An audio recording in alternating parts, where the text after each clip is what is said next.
Hi everyone, this is the Gas Walkthrough for March 2nd. I'm Philip Newman. Today I'm solving Alone in Cologne by Bill Murphy.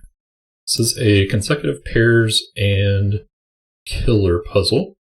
We have normal Sudoku rules, 1 to 9 in each row, column, and 3 by 3 box. Additionally, we have some cages in the grid. All of the cages in this puzzle are 2 cells. So the 2 digits in those cells must sum to the total given in the top left corner. So these 2 sum to 3, these sum to 13. And then we have some white dots in the grid between 2 cells, and they tell us that the 2 digits are consecutive. They have a difference of 1. So we could put 4 or 5 in these, say. And those are the rules. So let's get started with that 3, which must be 1, 2. What can go in this cell? It's consecutive with one of these. Well, it can't be 1 because we have 1, 2 up here already. So it must be the 2 with a 3 there. Down here we've got 7 and 9.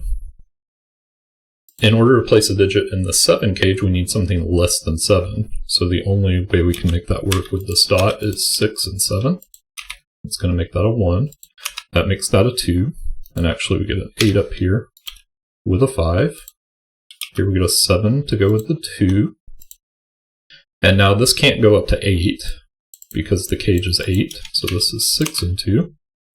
This now can't be 6. So this is 4, 7. And let's look at the other corners now. 14 could be 5, 9, except we have a 9 there. So it must be 6, 8. And again, we must have a digit less than 7 to go in a 7 cage. So we can't have the 8 here. We can't have 6, 7. We couldn't anyway. So this must be 5, 6, 8, like that, with a 2 there. This can't go down to 1, or we can't make 11. So this is 3, 8. And then we've already got the 7 here, so this must be 9, 1.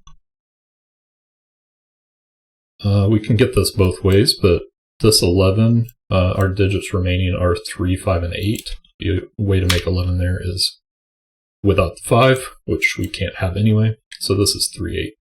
But we'll come back to that. These are 2, 3.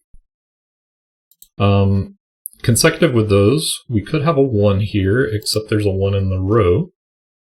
So instead we must have 4. And that goes with a 5. Now this is 4 or 6.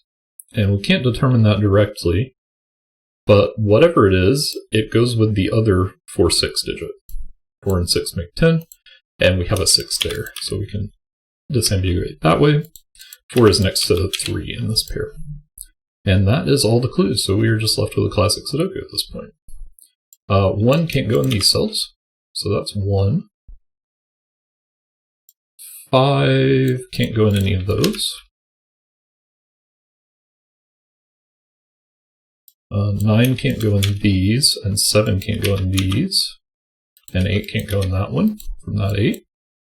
These are 2 and 3, 4, 6, and 7. Alright, down here we've got 2 8s looking.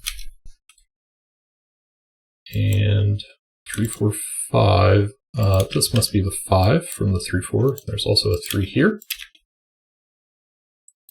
Now here these can't be 4, so that 4 we just placed. So that's 4, 7, 9 from that 9. We need a 7 in the top row. Let's go here. And these are 3 and 6, which we can do. Now we can do the 4 in this cell from the 6, 7. Still can't resolve that pair. These are 4 and 9. 1, 2, and 8 here. Can't resolve. 1 and 4 we can, so now we can place the 1, 2, 8. These are 9 and 6. These are 3, 8. And these are 2, 5. 6, 5 from those digits. These are 1, 3, and 9. We can't do yet. We can do the 4 here. And then 2, 7 from that 2. Now we can do the 2, 3 here. And now we can do 1, 3, 9 from all of those digits. These are 1 and 8. These are 7 and 9, which is going to resolve our 6, 7, which is going to give us 6 and 5 to finish the puzzle. Yeah, nice flow with that one. Really a well-telegraphed place to start in this with the 3 and the 16. And then the 14 resolved in a similar way, but you had to think about it a little more and use the information you'd gotten from the other corners. Same with the 5. And just all flowing nicely into the central box and all of it resolving. And then the classic was nice too. It was a pretty puzzle. So I hope you enjoyed that as well. Let us know how you did in the comments, and I will see you next time.